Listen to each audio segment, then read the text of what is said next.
오늘은 에필로그, 누가 이 세상의 그리스도인가, 이런 제목을 함께 나누겠는데, 제가 에필로그라고 한 이유는 여러분들 아까 9장 1절을 읽어봤지만 전체적인 문맥에서는 8장에 해당을 하는데도 불구하고 또 9장 1절로 이제 편성되어 있어요.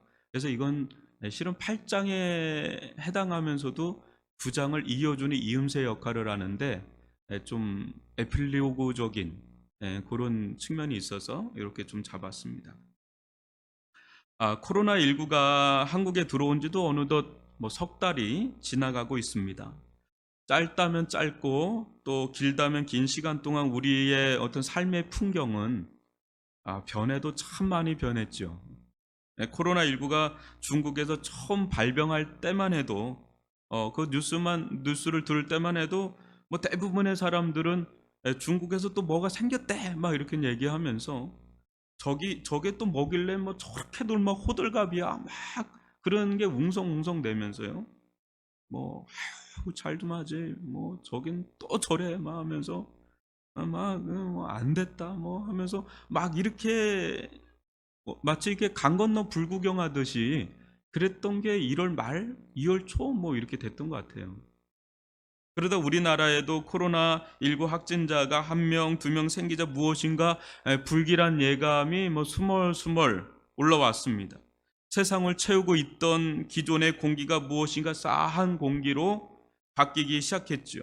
여기저기 사람들이 막 웅성웅성대며 점점 불안감과 두려움이 막 고조되다 신천지로 인해서 그 공포의 내관이 펑 하고 터진 게 별로 얼마 안 됐어요. 그때부터 정신적 패닉 상태로 들어갔습니다. 확진자가 걷잡을 수 없이 늘어나면서 나라는 거대한 소용돌이 속으로 들어갔습니다. 일종의 코로나 소용돌이라 할까요? 이때 이전과 다른 세상으로 돌변하는 데는 그리 오랜 시간이 필요치 않았습니다. 많은 석학들이 말하지요. 코로나 이전의 세상으로 돌아가지 못한다고 말이죠. 왜냐하면 언제든지 이런 일이 일어날 것을 알기 때문에 기업이든 나라든 이제 다른 방향을 설정할 수밖에 없는 거예요. 이제 다른 세상이 시작되었음을 코로나가 마치 신호탄처럼 쏘아 올린 게 아닌가 싶은 거죠. 그만큼 코로나가 준 충격은 가히 2차 세계대전에 준할 만큼 또 1930년대 경제 대공황에 준할 만큼 그런 충격을 준 겁니다. 자국 우선주의 속에 패권 싸움을 하며 온 세상에 새 질서를 부여하려던 이 열강의 스트롱맨들조차 속수무책, 아주 무력하게 만들어버린 이 코로나는 이들이 계획했던 어떤 질서와는 전혀 다른 질서를 가져다 주었습니다. 오늘 아침에도 뉴스를 보니까 미국의 확진자가 3만 몇천 명? 어마어마한 숫자입니다. 감사합니다. 실시간입니다. 이게. 세상 그 누구도 할 수 없었던 것을 이 코로나라는 이 바이러스 하나가 전 세계, 전 영역에 걸쳐 이 BC, AC라는 신조, 이게 여기 C가 원래 크라이스트잖아요. 예수님인데 이게 코로나가 된 거예요. 비포 코로나, 애프터 코로나. 이 신조도 탄생시킬 만큼 변화시키리라고는 누가 상상이나 했겠습니까? 사람들은 예기치 않은 이 코로나 펀치에 일종의 정신적 해후 상태에 빠졌다가 이제야 조금씩 정신을 차리고 있습니다. 뼈아픈 현실을 이제 직시해야 되는 상황으로 우리가 들어가고 있는 겁니다. 여러분들은 이 상황을 어떻게 보고 계십니까? 저는 마치 창세기 11장 1절로 9절 말씀이 연상이 됩니다. 저와 여러분이 한 절씩 교독해 볼까요? 온 땅의 언어가 하나요? 말이 하나였더라. 이에 그들이 동방으로 옮기다가 시날 평지를 만나 거기 거류하며 서로 말하되 자 벽돌을 만들어 견고히 굽자하고 이에 벽돌로 돌을 대신하며 역청으로 진흙을 대신하고 또 말하되 자 성읍과 탑을 건설하여 그 탑 꼭대기를 하늘에 닿게 하여 우리 이름을 내고 온 지면에 흩어짐을 면하자 하였더니 여호와께서 사람들이 건설하는 그 성읍과 탑을 보려고 내려오셨더라. 여호와께서 이르시되 이 무리가 한 족속이요 언어도 하나님으로 이같이 시작하였으니 이후로는 그 하고자 하는 일을 막을 수 없으리로다. 자, 우리가 내려가서 거기서 그들의 언어를 혼잡하게 하여 그들이 서로 알아듣지 못하게 하자 하시고, 여호와께서 거기서 그들을 온 지면에 흩으셨으므로 그들이 그 도시를 건설하기를 그쳤더라. 그러므로 그 이름을 바벨이라 하니 이는 여호와께서 거기서 온 땅의 언어를 혼잡하게 하셨음이니라. 여호와께서 거기서 그들을 온 지면에 흩으셨더라. 이 흩으셨다는 말이 신약에도 계속 나옵니다. 하나님을 떠난 인류가 이 바벨탑을 중심으로 세상을 하나로 구합하려 하자 하나님은 언어를 혼잡케 하심으로 어떻게 해요? 흩어버리셨습니다. 그 힘을 분산시킨 겁니다.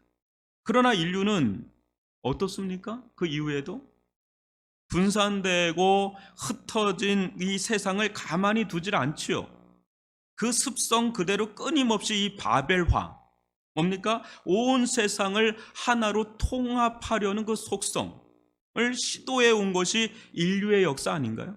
그 정점에 서 있는 게 오늘날 아닌가요? 하나님을 떠난 인간들은 힘을 규합하면 규합할수록 어때요? 하나님의 창조 질서를 파괴하는 쪽으로 나갑니다. 하나님을 대항하고 대적하는 방향으로 나갑니다. 이게 바벨성이에요. 지금 우리가 맞이하고 있는 이 세상은 어떻습니까? 인류 역사 이래 오늘날처럼 이 고도의 물질 문명과 과학 발전을 이룬 적이 없습니다. 세계는 이 자본주의라는 거대, 이 경제 바벨탑을 쌓아 올려 거대한 하나의 공동체, 공동화, 하나로 엮여 있는 초세계화를 강력하게 추진하고 있습니다. 블록체인이라든지 여러 가지 지금도 그게 진행되고 있어요. 이러한 때 코로나 바이러스라는 매우 아날로그적인, 매우 자연적인 존재가 등장하자마자 온 세상은 한순간에 격리체제로 들어가 버리는, 마치 모든 것이 셧다운돼 버리는 그런 상황으로 지금 들어가 있는 겁니다. 그 파괴력이 상상을 초월해서 어때요? 나라와 나라가 흩어져 버리는, 나라 안에서도 지역과 지역이 서로 나뉘어져 버리는, 또 사회와 사회, 집단과 집단, 가정과 가정, 개인과 개인이 마치 세포 분열하듯 분자가 쪼개지듯 나눠지고 흩어지고 있습니다. 세상의 힘을 완전히 분산시켜서 빼버리는 작업을 한 거죠. 이런 일이 발생한 것이 과연 우연의 산물일까요? 아님, 하나님의 보이지 않지만 하나님의 주권과 섭리의 손길이 있는 건가요? 이때 우리가 할 일은 무엇일까요? 여러분, 이사야서 45장 15절을 한번 읽어볼까요? 시작. 구원자 이스라엘의 하나님이여 진실로 주는 스스로 숨어 계시는 하나님이시니이다. 하나님을 어떻게 표현합니까? 숨어 계신 하나님으로. 반면에 잠언서 25장 2절도 읽어볼까요? 시작. 이를 숨기는 것은 하나님의 영화요 이를 살피는 것은 왕의 영화니라. 좀 뭔가 보이시나요? 우리가 믿는 하나님은 스스로 숨어 계시는 하나님이시면서 당신의 일을 숨기시는 하나님이십니다. 그러니까 이게 코로나 속에서도 하나님의 일이 숨겨져 있다는 거예요. 그리고 하나님 그분 자신도 숨어 계시는, 숨바꼭질하듯이 숨어 계시는 분이에요. 그래서 대부분의 사람들은 형상적으로 나타나는 일만 보게 됩니다. 그러나 믿음의 사람들은 그 현상 넘어 역사하고 계시는 살아계신 하나님을 바라봅니다. 세상 사람들이 코로나로 인해서 파생된 상황들, 또 앞으로 대처를 어떻게 해야 될지 고민을 할 때 우리는 코로나 배후에서 역사하시는 하나님을 바라봐야 될 줄 믿습니다. 그리고 그 속에서 역사하시는 하나님의 계획이 무엇인지, 뜻이 무엇인지 그것을 분별할 수 있기를 바랍니다. 오직 믿음의 눈을 가지고 말이죠. 그것이 잠언서에 말하는 이를 살피는 것은 왕의 영화다라고 하는, 믿음 있는 사람들이 그것을 발견할 때 그게 영광이 되는 거죠. 저는 이 대목에서 다시금 신약성경 사도행전 2장 5절로 12절을 주목하고 싶습니다.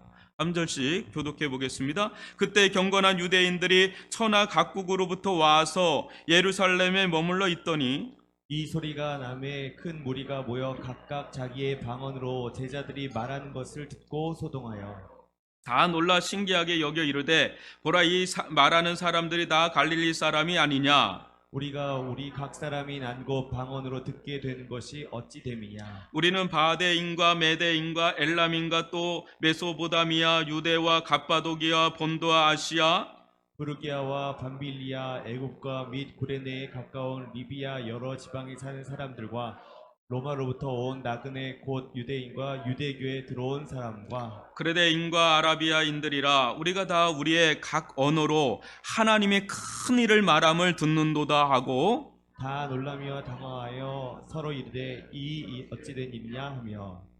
성령 강림 사건의 현장입니다. 이 장면은 바벨탑 심판의 저주가 풀리고 온 인류가 회복되는 그런 장면이에요.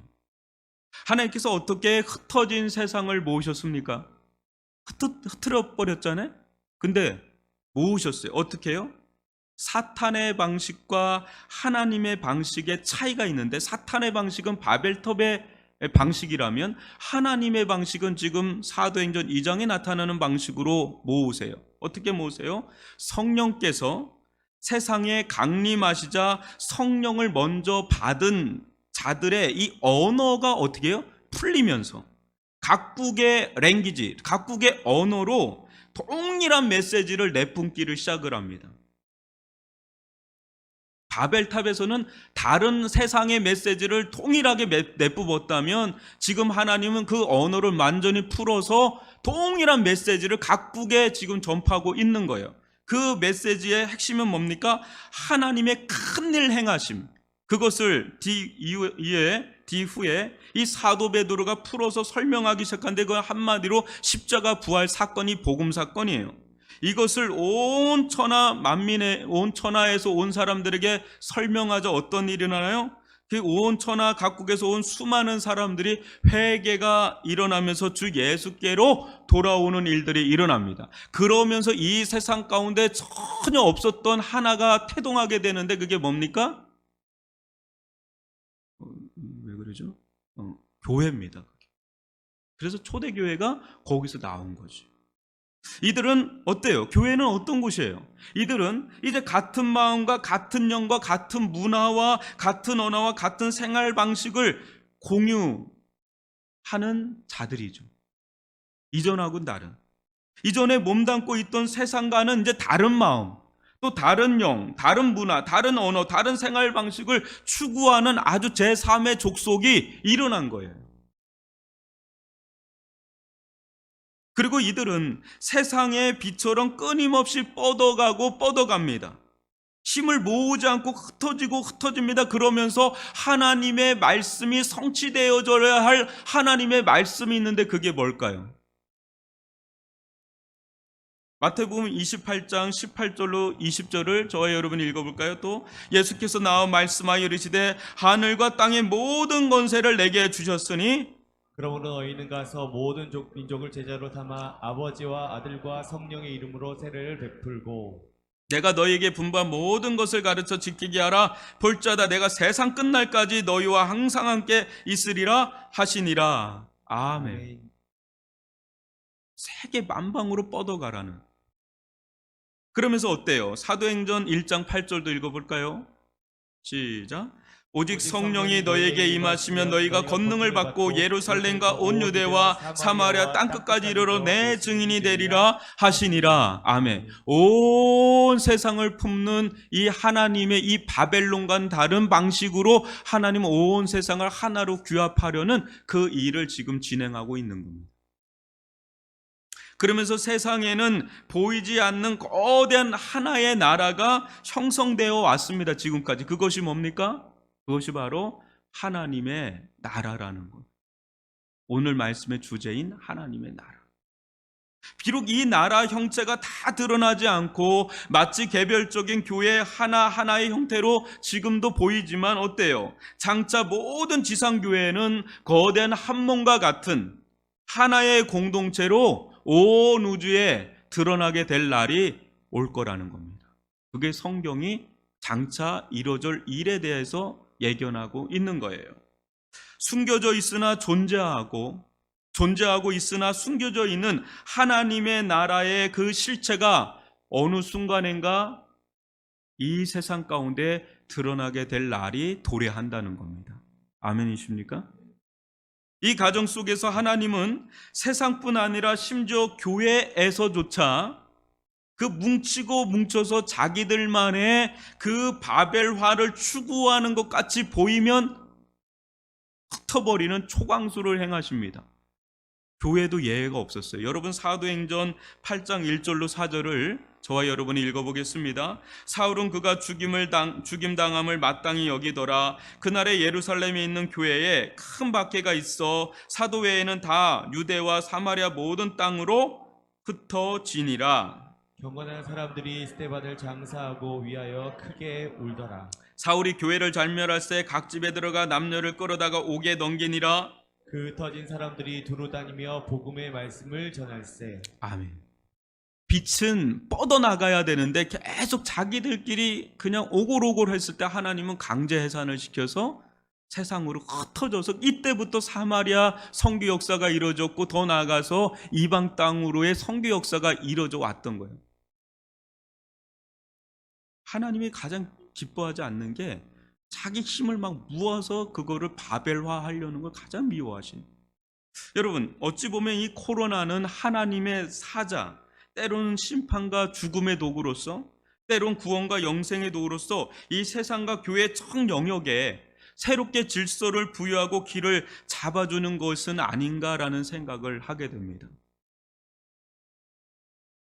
이런 가운데 오늘 주님께서 주신 말씀에 귀를 기울여 봅시다. 마가복음 9장 1절인데요. 한번 읽어볼까요? 시작. 또 그들에게 이르시되 내가 진실로 너에게 이르노니 여기 서 있는 사람 중에는 죽기 전에 하나님의 나라가 권능으로 임하는 것을 볼 자들도 있느니라 하시니라. 아멘. 이 말씀은 위의 말씀과 또 다음 주에 볼 이 변화산 변형 사건, 이 아래 말씀을 이어주는 이음새 역할을 합니다.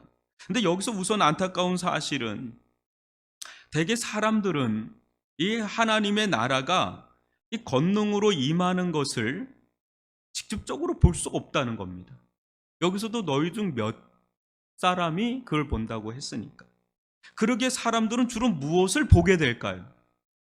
하나님의 나라가 권능으로 임하는 것을 직접적으로 보는 자는 소수이기 때문에 주로 그래서 뭘 보게 될까요? 세상에서 손쉽게 볼 수 있는 수많은 세상 나라를 보게 되는 거죠. 그 나라 중에서도 유독 어떤 나라를 보게 될까요? 힘 있는 나라를 보게 됩니다. 그리고 그 같은 나라를 통치하는 지도자를 주목하게 됩니다. 세계 질서는 모든 세상에서 가장 힘 있는 나라, 그 힘 있는 지도자, 이들을 중심으로 기본, 이 상부 틀이 형성이 되고 그 세계 질서가 형성이 되고 그 아래 수많은 하부 틀들이 형성되면서 수많은 질서의 재편이 이루어져 왔던 거예요. 이때 당시 로마 대제국이라면 오늘날로 말하면 G2라고 할 수 있는, 아니 G1, 이 미국이라고 하는 이런 나라를 중심으로 세계가 재편이 되고 그 밑에 수많은 나라들, 그 나라들 속에서도 파워그룹 그 밑에 쭉 하면서 이런 세계 질서가 이렇게 형성되는 거예요. 그 속에서 우리의 삶은 어때요? 직접적으로나 간접적으로 영향을 안 받을 수가 없어요. 그러므로 우리는 이 세상에서 하나님의 나라가 권능으로 임하는 것을 보기보다 오히려 이 로마 대제국 같은 세상 나라가 권능으로 다가오는 것을 봅니다. 그리고 예민해지죠. 야, 또 미국이 어떻대? 중국이 어떻대? 야, 북한에서 무슨 일이 일어난대? 아, 문재인 대통령 뭐 한대? 뭐 이러면서 우리는 거기에 주목이 쏠릴 수밖에 없죠. 그러나 직접적으로 보든 또 믿음으로 보든 이 분명한 사실 하나는 뭡니까? 하나님의 나라가 권능으로 임한다는 겁니다. 하나님의 나라는 땅에서 오는 것이 아니라 어떻게 와요? 그 방식이 하늘로부터 임하는 방식으로 세상에 등장합니다. 이 말은 이 수많은 세상 나라들처럼 땅이 그 기원이요 출처가 아니라 하늘이 그 기원이요 출처라는 말입니다. 이 말은 이 나라는 인간이 인위적으로 만들 수 있는 나라가 아니라 그저 은혜로 주어지는 나라라는 것입니다. 또한 하나님의 나라는 권능으로 임합니다. 하나님의 나라가 권능으로 임할 때 세상의 것들이 무너지고 파괴되는 일들이 일어납니다. 하나님의 나라가 권능으로 임할 때 세상에서 무너지고 파괴되는 일들만 일어나는 것이 아니라 새롭게 세워지는 일들도 동시적으로 일어납니다. 그럴까요? 여러분, 예레미야 1장 10절을 읽어볼까요? 시작. 보라, 내가 오늘 너를 여러 나라와 여러 왕국 위에 세워 내가 그것을 뽑고 파괴하며 파멸하고 넘어뜨리며 그 다음에 어떻게 해요? 건설하고 신게 하였느니라 하시니라. 아멘. 하나님의 나라가 임하면 기존의 우리의 모든 게 무너져요. 그러나 새롭게 세워지는 일들이 일어나게 되는 줄 믿습니다. 사랑하는 성도 여러분, 예수님께서 왜 이 땅에 오셨고 그리스도께서 왜 십자가에 못 박혀 죽으시고 죽은 지 3일 만에 다시 살아나신 것일까요? 그렇게 하신 이유와 목적이 분명히 있을 텐데, 그죠? 그것이 무엇일까요? 왜 그분이 이 땅에 오셨고 왜 십자가에 죽으셨고 왜 부활하셨는가? 그 이유와 목적이 분명히 있을 텐데 그게 뭘까요? 한마디로 말한다면 하나님의 나라가 이 세상에 권능으로 임하도록 하기 위함입니다. 그러니까 예수님의 모든 삶과 사역의 목적은 또 예수님의 십자가 또 부활의 그 목적은 다 어디로 가 있어요? 하나님의 나라를 세움에 있어요. 우리가 이 땅 가운데 살면서 하나님께 기도해야 될 건 하나님의 나라가 더 열려지게 해달라는 게 우리의 기도의 제목이 될 수 있기를 바랍니다. 여러분, 이 세상의 그리스도 구원자는 누구십니까? 가이사 아구스도 같은 자들입니까? 아님 예수 그리스도이십니까? 이 말은 이 세상의 주인이 누구냐라는 질문과도 같습니다. 오늘날 우리가 보는 세상 수많은 나라들을 만든 장본인은 누굽니까? 가이사 아구스도 같은 자들입니까? 아님 예수 그리스도이십니까? 그렇다면 우리는 누구의 백성이길 자처합니까? 가이사 가이사 아구스도 같은 그런 자들의 백성이길 자처합니까? 아니면 예수 그리스도의 백성이길 자처합니까? 가이사 아구스도 같은 이 자들이 꿈꾸고 만들고 싶은 나라는 어떤 나라입니까?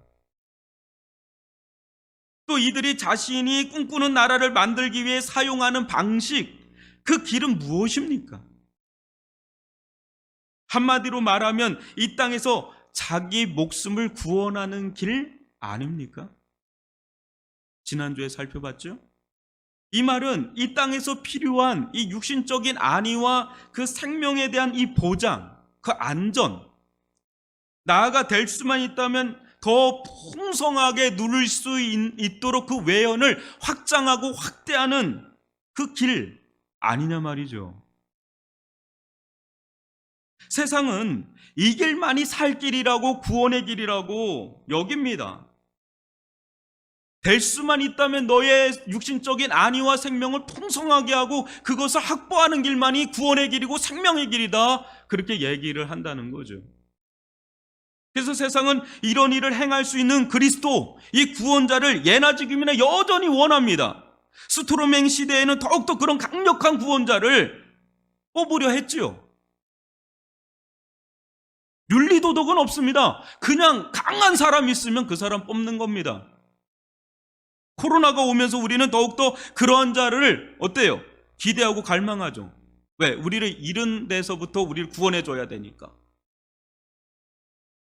안 그렇습니까? 이 세상 떡의 문제, 즉 이 먹고 사는 문제를 완벽하게 해줄 그 아담과 하와를 비롯한 온 인류에게 걸린 이 저주의 세빗장을 풀어줄 그런 메시아를 여전히 원한단 말이에요. 떡 메시아를 원한단 말이에요. 강력한 메시아를 원한단 말이에요. 근데 문제가 뭡니까? 문제는 모든 인간이, 모든 인류가, 모든 나라마다 다 이를 추구하다 보니까 어떻습니까? 자원은 한정되어 있지. 이 같은 욕구는 어느 누구에게나 있지요. 그러니 필연적으로 개인과 개인, 사회, 집단과 집단, 민족과 민족, 나라별로 충돌이 필연적으로 일어날 수밖에 없어요. 그 속에서 어떤 이들은 승자가 되겠지요. 어떤 이들은 패자가 될 겁니다. 패자가 된다는 것은 이 세상에서 말하는 구원에서 멀어졌다는 거예요. 그럼 어떻게 돼요? 심지어 자살하는 일들이 일어나요. 여러분, 코로나로 죽는 사람보다 자살로 죽는 사람 더 많아요. 전 세계적으로. 왜요? 실패했으니까. 구원이 박탈된, 세상의 구원에서 박탈된 그런 루저에 들어가는 것 같은 느낌을 받으니까 생을 끊어버려요. 이것이 가이사 아구스도 같은 세상 구원자들이 가져다주는 구원의 모순입니다. 한쪽에서 막 살아나는데 한쪽에서는 죽어나가는 일들이 일어나는 거예요. 반면 예수는 어떤 그리스도이십니까? 또 어떤 방식으로 하나님의 나라를 추구합니까?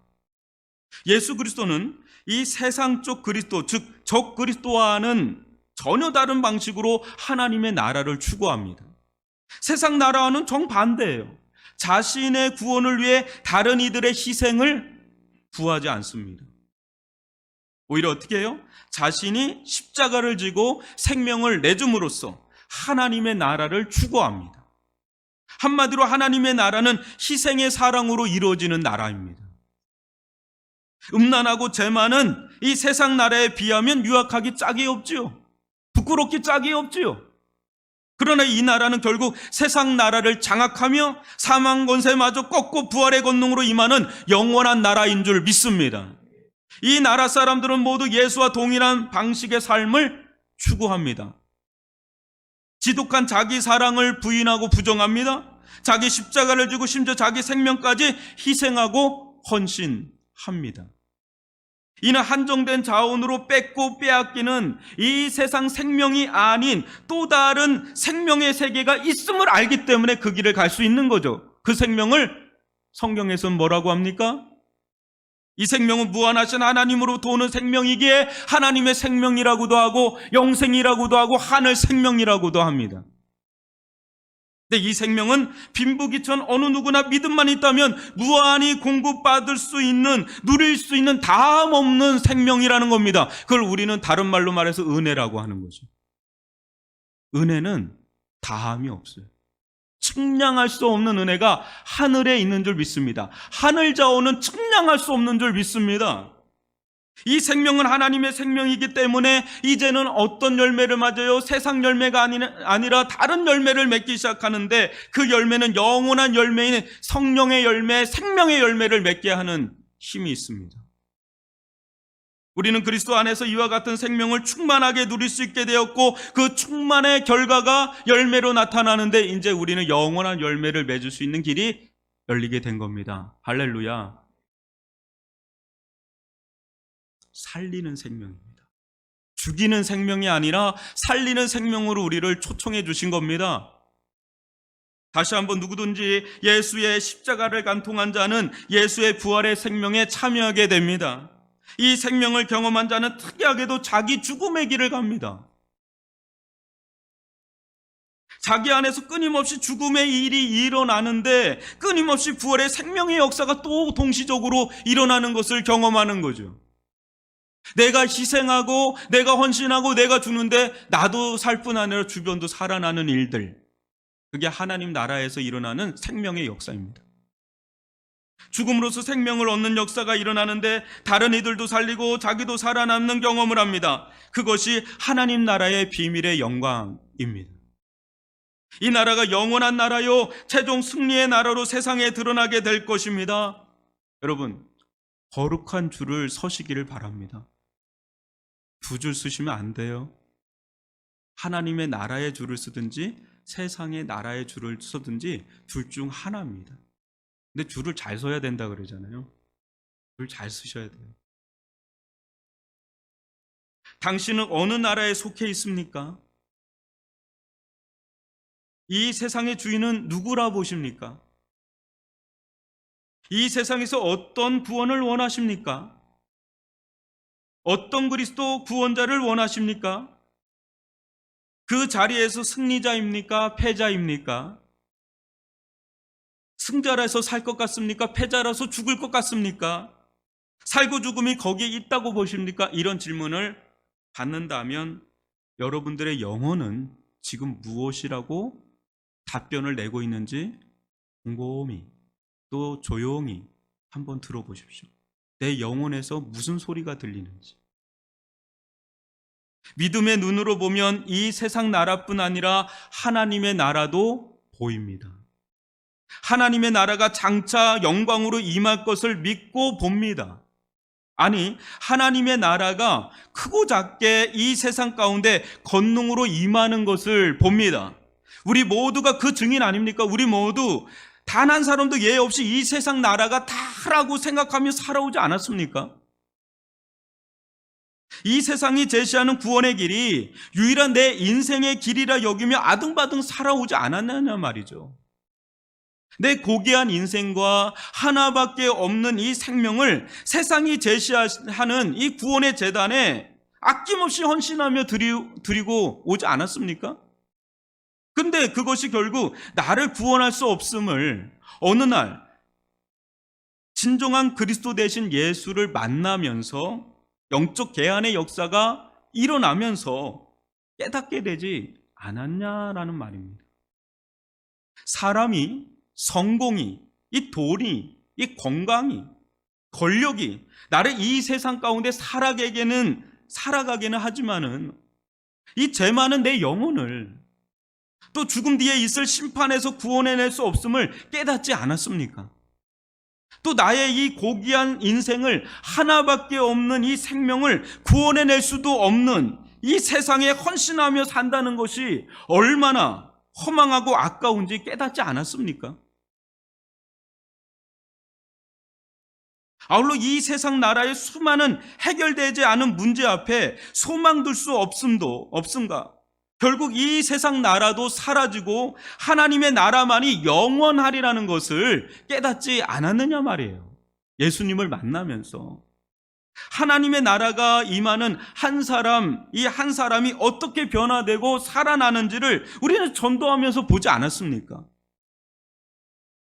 그런 사람을 취하는 이 사람을 낚는 어부와 같은 그 인생의 길을 가장 가치 있는 이런 본질적인 기름을 깨닫지 않았냐 말이에요. 예수님을 만나면서 우리는 이 세상이 다가 아니다라는 걸 알게 되고 하나님의 나라가 있음을 알게 되면서 눈이 열리는 거죠. 이 세상도 보고 하나님 나라도 보게 되니까 우리가 어떤 길을 가야 될지가 너무 가나해진 거죠. 물론 우리는 이 세상에서 빈부귀천 없이 내게 주신 직업을 하나님의 소명으로 여기면서 수행을 해야 합니다. 그러나 그것이 단순히 이 떡의 문제만을 해결하는 데 있지 아니하고 내 영역에서 하나님의 통치와 하나님의 다스림이 임하기를 원하는 하나님의 나라 운동을 하는 그 일원으로서 그 현장에 우리가 들어가서 투입된 하나님 나라의 대사지요. 나아가서 내가 사는 이유도 내가 사는 목적도 아주 분명합니다. 주와 복음을 위해서 말이죠. 내가 의사가 됐던, 내가 교수가 됐던, 내가 교사가 됐던, 내가 뭐가 됐던 상관없어요. 우리는 모두 하나님 나라의 대사로서 파송된 자다라는 거죠. 각기 처해 있는 상황과 자리는 다르지만 우리는 동일한 마음을 품습니다. 동일한 생각을 합니다. 동일한 소망을 합니다. 동일한 언어와 문화로 동일한 한 의식 속에서 세상 곳곳에 들어가 하나님의 나라를 추구합니다. 그때 세상은 정말 사람답게 살 그런 세상으로 변해가게 될 줄 믿습니다. 그것이 이 세상에 교회가 존재하는 이유요, 목적이요, 또 우리가 사는 이유요, 목적인 줄 믿습니다. 예수께서 우리를 그 길로 초청하여 부르시고 우리 또한 그 거룩한 부르심 속에 믿음으로 응하며 자기를 부인하고 자기 십자가를 지는 삶을 살더라도 주와 복음을 위해 삽니다. 그때 여러분은 하나님 나라에 속한 자로서의 정체성을 부여받는 겁니다. 하나님의 나라가 권능으로 임하는 것을 기대하며 또 멸망하며 자신의 전 영역을 열망하면서 자신의 전 생명을 거기에 드리려고 애를 쓰는, 완전하게는 못하죠, 온전하게. 근데 그렇게 살려고 애를 쓰지요. 그때 하나님을 잃어버리고 자신들의 어떤 성을 쌓다 흩어질 이 바벨 탑의 영성이 아닌 하나님의 영광을 위해 살아도 주를 위해 살고 죽어도 주를 위해 사는 이 사생관을 지닌 채 십자가 영성의 길로 갈 줄 믿습니다. 십자가를 간통하여 하나님의 나라의 권능이 이 땅 가운데 강력하게 임하는 것을 기대하며 또 그것을 볼 줄 믿습니다. 지금은 거국적으로 일어나는 것이 아니라 한 영혼 한 영혼에게 그런 것들이 일어나기를 소망하면서 우리는 전도의 여정으로 나아가는 거죠. 위례중앙교회 한 사람 한 사람이 이 세상에서 믿음으로 하나님의 나라의 권능이 임하는 것을 보기를 주님의 이름으로 축원합니다. 우리들 가운데 하나님의 나라냐, 이 세상의 나라의 권능이냐, 이 양단 속에 믿음으로 하나님 나라가 권능으로 임하는 것을 선택하고 그 길로 나아가는 저와 여러분이 될 수 있기를 주님의 이름으로 축원합니다. 기도하겠습니다.